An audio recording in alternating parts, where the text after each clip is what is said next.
بسم اللہ الرحمن الرحیم۔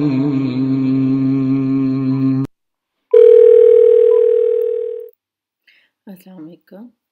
کیسی ہو سدرا؟ تم رو کیوں رہی ہو؟ کیا ہوا؟ السلام علیکم بانو آپی، بس کیا بتاؤں، مشکلات ہیں کہ بڑھتی چلی جا رہی ہیں، تکلیفیں ہیں کہ لگ رہا ہے کہ جیسے زندگی تھم سی گئی ہے۔ آپ کو تو پتہ ہے بانو آپی کہ شروع سے میری عادت ہے کہ جب بھی کوئی مشکل آتی ہے، کوئی مسئلہ ہوتا ہے، تو میں ہمیشہ اللہ پاک سے رو رو کر دعا کرتی ہوں، تہجد پڑھتی ہوں، نمازوں میں اپنا خوشی خضوع مزید بڑھا دیتی ہوں، اور واقعتاً میری مشکلیں حل ہو جاتی تھیں۔ لیکن اب ایسا لگ رہا ہے کہ جیسے مجھ سے کوئی گناہ ہو گیا ہے، جو میری دعا اللہ تک پہنچ ہی نہیں رہی، اللہ تعالیٰ میرا مسئلہ سننا ہی نہیں چاہتا ہو، اور واقعی میں اللہ کے رحم سے محروم ہو گئی ہوں کہ جو اللہ ہمیشہ میرے ساتھ، مجھے لگتا تھا کہ میرے ہر وقت میرے پاس ہے، میری بات سن رہا ہے، میں آج اسے پکار بھی رہی ہوں تو وہ میری بات نہیں سن رہا۔ مجھے لگ رہا ہے کہ مجھ سے واقعی کوئی گناہ ہو گیا ہے، اور میں اب اس قابل نہیں رہی کہ میری دعا سنی جائے۔ یہ کیفیت میری یا آپ کی یا کسی کی بھی ہو سکتی ہے، اور زندگی میں کبھی کبھار وہ سٹیج آتی ہے کہ ہمیں یوں لگتا ہے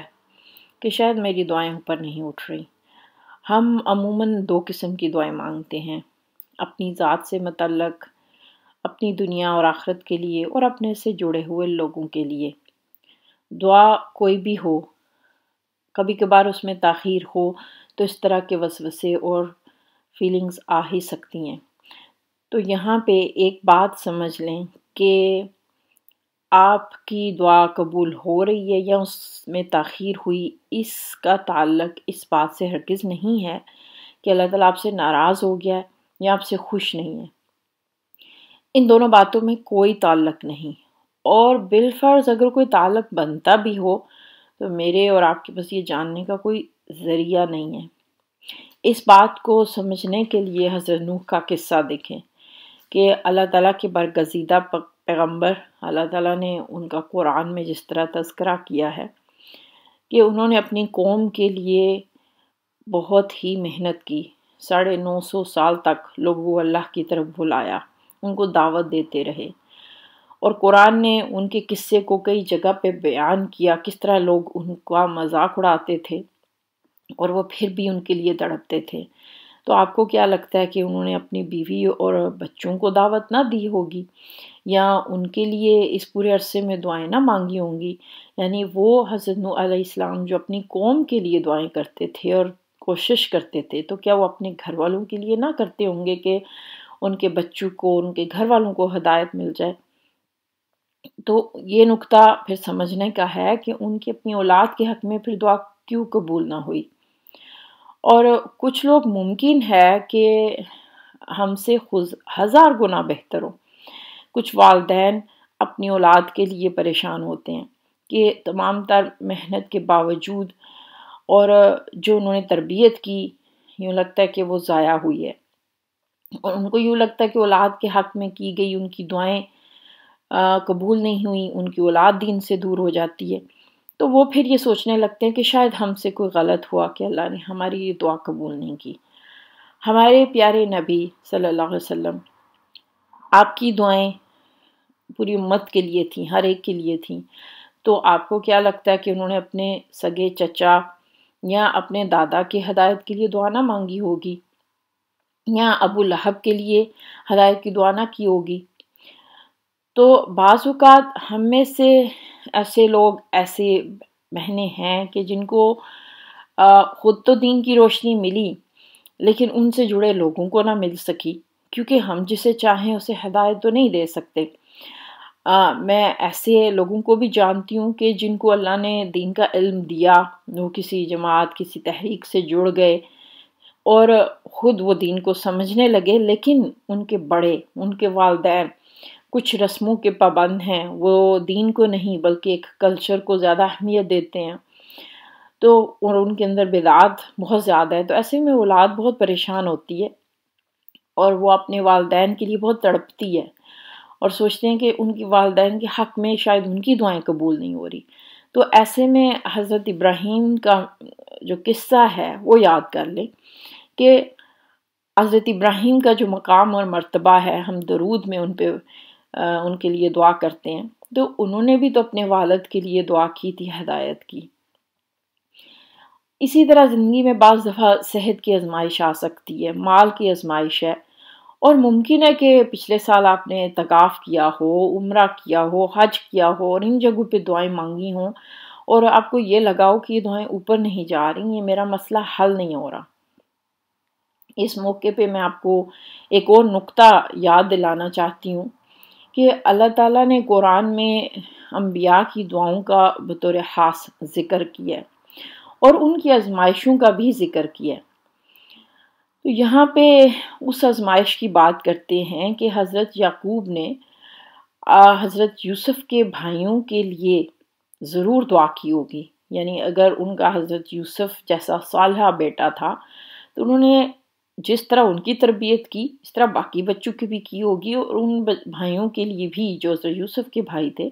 ان کے لیے بھی دعائیں کی ہوں گی. اور جب حضرت یوسف گم ہو گئے تھے تو ان کی باحریت واپسی کے لیے، ان کی حفاظت کے لیے انہوں نے یقیناً بہت دعائیں کی ہوں گی، کیونکہ ان کا رونے کا ذکر قرآن میں آتا ہے کہ ان کی آنکھیں متاثر ہو گئی تھیں. لیکن یہ اللہ کے راز ہیں، اس کی حکمتیں ہیں. اسی طرح حضرت موسیٰ کی والدہ، موسیٰ علیہ السلام کا ہم قصہ دیکھتے ہیں کہ جب ان کی والدہ کو حکم ہوا کہ اس کو باسکٹ میں ڈال کے دریا میں ڈال دو، تو ایک ماں کی کیا حالت ہوئی ہوگی، کیونکہ وہ چھوٹی سی ٹوکری ہے، ہو سکتا ہے کہ سمندر کی دریا کی لہروں میں وہ الٹ جائے،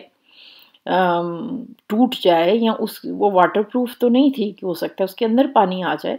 تو یہ جو خیالات اور پریشانیاں تھیں یہ دعائیں بن کے ان کے منہ سے نکل رہی تھیں،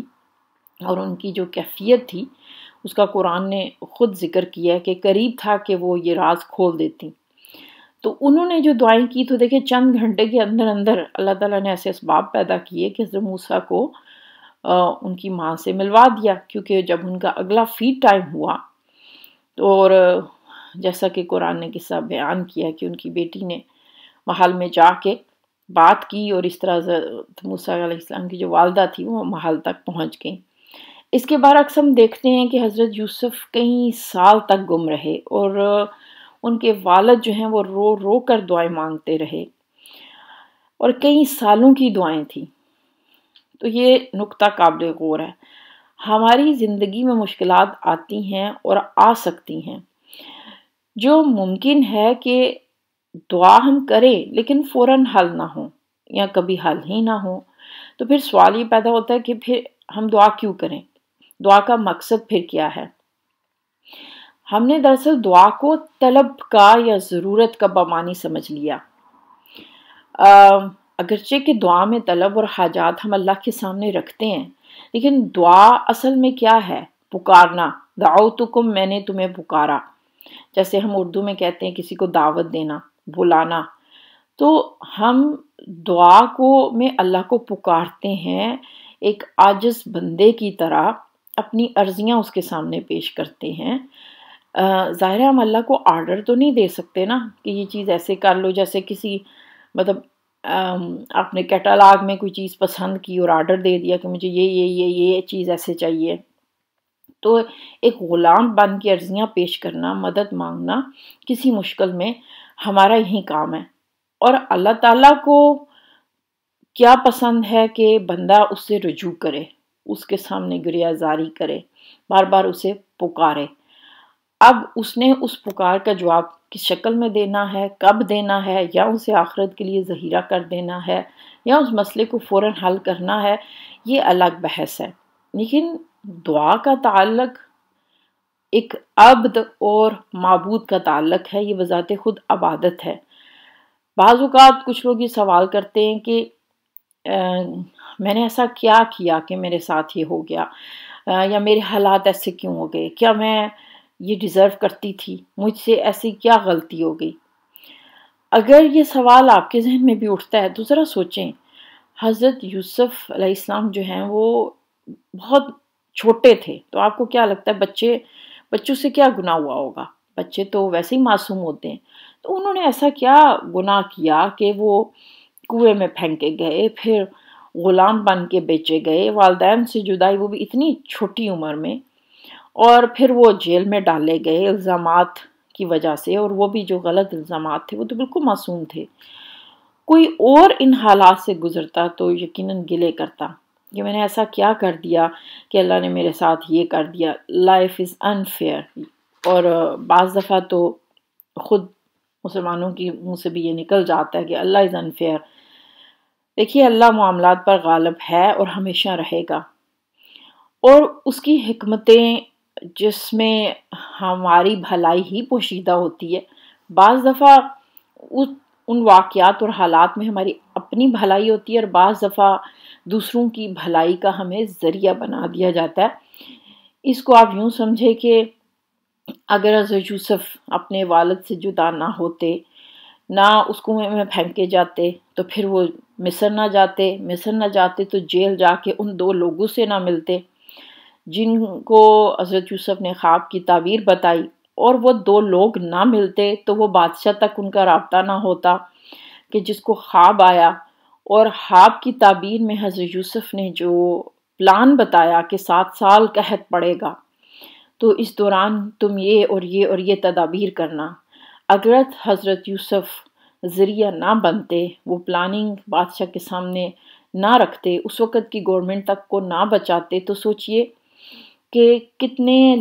لاکھوں ہزاروں بچے اس قحط کی وجہ سے مر جاتے، اور کتنی ہی اموات واقع ہو جاتی، وہ پورا علاقہ سفر کرتا،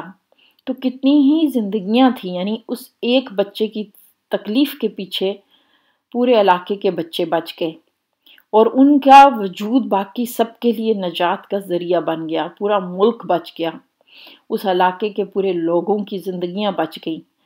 تو ظاہر ہے یہ سب حضرت یوسف کی جو زندگی کا سفر ہے اس کی وجہ سے ہوا، ان سے یہ کام، یہ خدمت اللہ نے لینی تھی، اور ان سے بہت بڑا کام لینا تھا، تو کچھ عرصہ کی وہ آئسولیشن اور آزمائشیں جو آگے جا کے بہت بڑا ذریعہ بن گئی۔ تو there is a small price for a big خیر۔ تو ہو سکتا ہے کہ آپ بعض اوقات کسی کی بھلائی یا کسی کی نجات کا ذریعہ بن جائیں، یا پھر ہو سکتا ہے کہ وہ خود لیٹر آن کو آپ کو پتہ چلے کہ وہ آپ کے ذریعے آپ کے اپنے لیے خیر کا باعث بنی تھی۔